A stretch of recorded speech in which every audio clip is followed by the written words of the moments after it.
شروع اللہ کا نام لے کر جو بڑا مہربان نہایت رحم والا ہے۔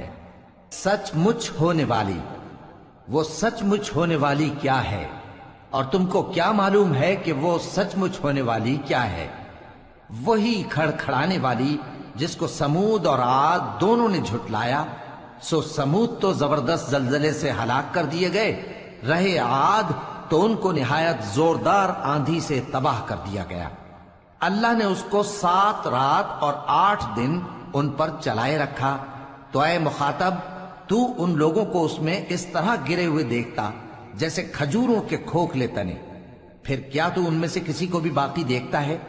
اور فرعون اور جو لوگ اس سے پہلے تھے اور وہ جو الٹی ہوئی بستیوں والے تھے، سب گناہ کے کام کرتے تھے، سو انہوں نے اپنے پروردگار کے پیغمبر کی نافرمانی کی تو اللہ نے بھی ان کو بڑا سخت پکڑا۔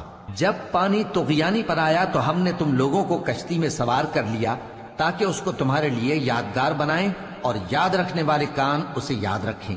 پھر جب سور میں ایک بار پھونک مار دی جائے گی اور زمین اور پہاڑ دونوں اٹھا لیے جائیں گے، پھر ایک بار ہی توڑ پھوڑ کر برابر کر دیے جائیں گے، تو اس روز ہو پڑنے والی یعنی قیامت ہو پڑے گی، اور آسمان پھٹ جائے گا تو وہ اس دن کمزور ہوگا، اور فرشتے اس کے کناروں پر ہوں گے، اور تمہارے پروردگار کے عرش کو اس روز 8 فرشتے اپنے اوپر اٹھائے ہوں گے۔ اس روز تم لوگ سب پیش کیے جاؤ گے اس طرح کہ تمہاری کوئی پوشیدہ بات چھپی نہ رہے گی۔ اب جس کا اعمال نامہ اس کے داہنے ہاتھ میں دیا جائے گا، وہ دوسروں سے کہے گا کہ لیجئے میرا نامہ اعمال پڑھیے، مجھے یقین تھا کہ مجھ کو میرا حساب کتاب ضرور ملے گا۔ پس وہ شخص من مانے عیش میں ہوگا، یعنی اونچے باغ میں جس کے میوے جھکے ہوئے ہوں گے۔ ان سے کہا جائے گا کہ جو اعمال تم ایام گزشتہ میں آگے بھیج چکے ہو، ان کے عوض مزے سے کھاؤ اور پیو۔ اور جس کا نامہ اعمال اس کے بائیں ہاتھ میں دیا جائے گا تو وہ کہے گا اے کاش مجھ کو میرا اعمال نامہ نہ دیا جاتا اور مجھے معلوم نہ ہوتا کہ میرا حساب کیا ہے۔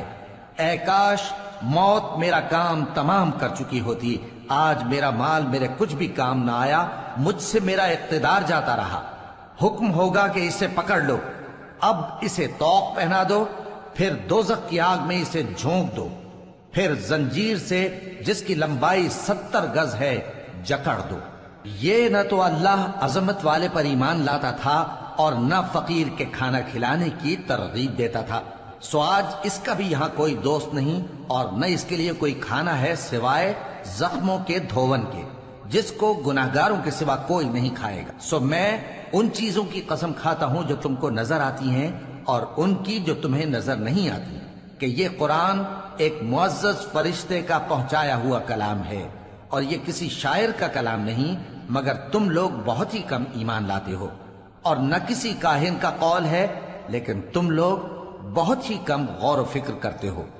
یہ رب العالمین کا اتارا ہوا ہے، اور اگر یہ پیغمبر ہماری نسبت کوئی بات جھوٹ بنا لاتے تو ہم ان کا داہنا ہاتھ پکڑ لیتے، پھر ان کی رگے گردن کاٹ ڈالتے، پھر تم میں سے کوئی ہمیں اس سے روکنے والا نہ ہوتا۔ اور یہ کتاب تو پرہیزگاروں کے لیے نصیحت ہے، اور ہم جانتے ہیں کہ تم میں سے بعض اس کو جھٹلانے والے ہیں۔ نیز یہ کافروں کے لیے موجب حسرت ہے، اور کچھ شک نہیں کہ یہ یقین کرنے کے لائق ہے۔ سو تم اپنے پروردگار عظیم کے نام کی تسبیح کرتے رہو۔